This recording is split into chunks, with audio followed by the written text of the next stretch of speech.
Hi, good evening everyone. మనకా మోజు ఆగదు. ఏదో ఒకటి జరుగుతున్న పరిస్థితుల గురించి ఏదో చెప్పేంత వరకు మనకు నిద్ర పట్టదు. అలా తయారైపోయిన రాజకీయాల్లో. సో రెండు అంశాలు, తమిళనాడుకు సంబంధించినది జరుగుతున్న పరిస్థితి, వెస్ట్ బెంగాల్కు సంబంధించినది. ఎలక్షన్ల తర్వాత మాట్లాడడం. వెస్ట్ బెంగాల్లో వాళ్ళు క్లియర్ కట్గా ఆమె నేను రాజీనామా చేయను, ఏం చేసుకుంటారో చేసుకోండి అని గవర్నర్ చెప్పినాడు. గవర్నర్ ఈరోజేమో యాక్సెప్ట్ చేసినట్టున్నారు. తమిళనాడులో నేను సింగిల్ లార్జెస్ట్ పార్టీ, నాకు అవకాశం ఇవ్వండి అని అంటున్నాడు. అది కొన్ని ఛానల్లో గవర్నర్ ఒప్పుకున్నాడు, గవర్నర్ ఒప్పుకోలేదు అనే దాని మీద ఒక డిస్కషన్ నడుస్తూ ఉంది. సో రెండింటికి గన మనము చూస్తే కన్నా రెండు డెమోక్రటిక్ సిస్టంలో జరుగుతున్న పరిస్థితులను, ఇబ్బందిని దృష్టిలో పెట్టుకొని నేను మాట్లాడుతున్నాను అనమాట. ప్రజాస్వామ్యంలో ఏ విధంగా దిగజారిపోతున్నాయి అనే దాని మీద. సో ఇప్పుడు చూస్తే కన్నా తమిళనాడు, సరే ఆమె మాయావతి మాట్లాడిన పద్ధతి అసలు అన్డెమోక్రటిక్గా జరిగింది. ఇది దాని జరుగుతున్నవన్నీ అలాగే జరుగుతున్నాయి కదా. సో అందుకే నేను మొదట కంగ్రాచులేషన్ జ్ఞానేష్ కుమార్ అని చెప్పడం జరిగింది. సరే, ఇప్పుడు గవర్నర్ రోల్కు సంబంధించి గవర్నర్ రాజ్భవన్లోనో లేకుంటే వాళ్ళు పిలిచే లోక్ భవన్లోనో మెజార్టీలు చూపించుకున్న ప్లేస్ కాదు. గతంలో కూడా ఇలాగే ఉంటే సుప్రీంకోర్టు 48 గంటల నుంచి 72 గంటల లోపల డెసిషన్ తీసుకోండి అని చెప్పేసి ఒక ఆర్డర్ కూడా ఇవ్వడం జరిగింది. మేబీ దానికి తగ్గట్టుగా ఉంటారు. నువ్వు స్ట్రెంగ్త్ చూపించుకోవాల్సినది అసెంబ్లీలో స్ట్రెంగ్త్ ఉంటే ఉంటుంది, స్ట్రెంగ్త్ లేకుంటే అది ఇరిపోతుంది. కానీ పరిస్థితులు ఆ విధంగా లేదు. 118 మందితో నువ్వు వస్తేనే కానీ యాక్సెప్ట్ చేయము, దానికి కాల్ ఫర్ చేయము అని చెప్పి చెప్తున్న సందర్భం. ఇంతకంటే ఎక్కడా ఉండదు. లార్జెస్ట్ ఎవరికైతే ఎక్కువ సీట్లు ఉన్నాయో వాళ్ళను గవర్నమెంట్ ఏర్పాటు చేయడం దిశగా గవర్నర్ కాల్ ఫర్ చేయాలి. ఇక్కడ విజయ్ విషయంలో చూస్తే, తమిళనాడు విషయంలో చూస్తే డిఎంకే కానీ అన్నా డిఎంకే కానీ మాకు అవకాశం ఇవ్వండి అని చెప్పి ఏం అడగటం లేదు. అడుగుతుండేది ఓన్లీ విజయ్ మాత్రమే అడుగుతున్నాడు. కాబట్టి అది విజయ్కి ఇవ్వాలి. కానీ ఇప్పుడు 3 సార్లు కలిసినా కానీ కాలేదు, ఏదో ఇచ్చినట్టు అనేది కూడా మళ్ళీ ఒక రూమర్స్గా కూడా వస్తున్నాయి. సరే, అది వాళ్ళ విజ్ఞతకు వదిలేస్తాం అనుకోండి. కానీ మనం ఆలోచించుకోవాల్సింది ఏంటంటే, ఇదే 2017లో గోవాలో జరిగినప్పుడు బీజేపీకి 13 వచ్చినాయి, కాంగ్రెస్కి 17 వచ్చినాయి.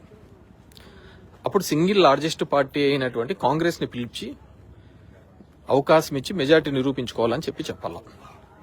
కానీ అలా జరగలే.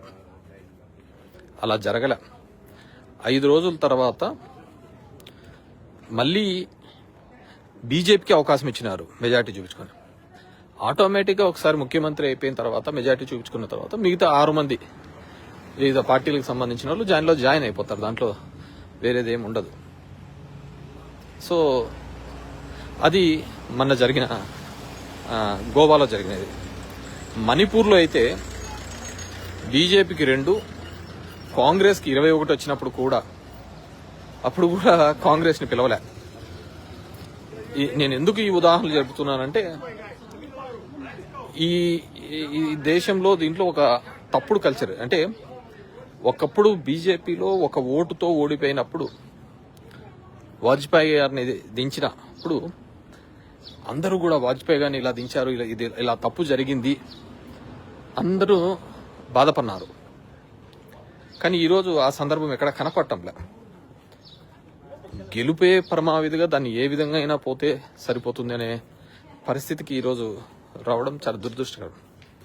సో తమిళనాడు లాంటి ప్రాంతంలో విజయ్ అనే వ్యక్తి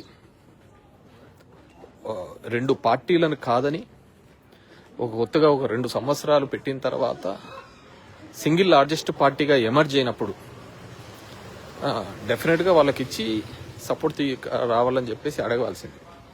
కానీ ఇక్కడ అలా జరగటం లేదు. సో నేను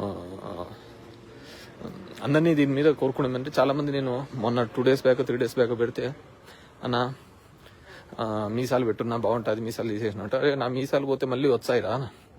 కానీ ఈరోజు దేశంలో జరుగుతున్న ఈ పరిస్థితుల్లో ఈ నష్టము మనము మాట్లాడుకోకుండా డిస్కస్ చేయకుండా పోతే డెఫినెట్గా లూజ్ అవుతాం. నా వల్ల నేను మాట్లాడడం వల్ల వచ్చే ఇంకోటో ఏం లేదు. నాకు రాదు, ఇంకోటికి ఏం రాదు, పార్టీకి రాదు. కానీ జరిగే నష్టం గురించి మాట్లాడకపోతే, కొంతమంది నిన్నేమన్నారు, డిఎంకేను ఏఐడిఎంకే కూడా కలిసి ఇది అని చెప్పేసి, అంతకంటే దరిద్రం ఏమి ఉండదు. ఎందుకంటే కర్ణాటకలో జేడీఎస్ బీజేపీ ఇద్దరు కోయిలేషన్ గవర్నమెంట్లో 2.5 సంవత్సరాలు పెట్టినప్పుడు జేడీఎస్ కుమారస్వామి రిజైన్ చేయలే. జేడీఎస్ కుమారస్వామి రిజైన్ చేయనప్పుడు ఏమైందంటే బీజేపీ 5 years తర్వాత యడియూరప్ప వచ్చేసా సింగిల్ లార్జెస్ట్ పార్టీగా ఎమర్జ్ అయిపోయి వచ్చినాడు అనమాట. సో దీంట్లో కాంగ్రెస్ ఏమన్నా నీతి చేసింది అంటే, కాంగ్రెస్ ఎన్టీ రామారావు గారు ఉన్నప్పుడు కూడా ఆ లైన్లో అప్పుడేమి చేయలే. అప్పుడేమి అదేం పర్ఫెక్ట్గా ఏం చేయలేదు ఆ రోజుల్లో కూడా. సో ఇది ఇప్పుడు పోయేదైతే ఇంకా దిగజారి. సరే, ఇప్పుడు నేను ఎన్నోసార్లు చెప్తుంటా, మా డాడ్ 94లో కావచ్చు 99లో కావచ్చు ఎలక్షన్స్ జరిగినప్పుడు రిగ్గింగ్ చేసుకున్నారు అని చెప్పేసి నేను బహిరంగంగా చెప్తూ ఉంటాను. కానీ ఇప్పుడు జరుగుతున్నది డెమోక్రసీ మొత్తం దేశవ్యాప్తంగా ఒక రకమైన ఇది జరుగుతోంది.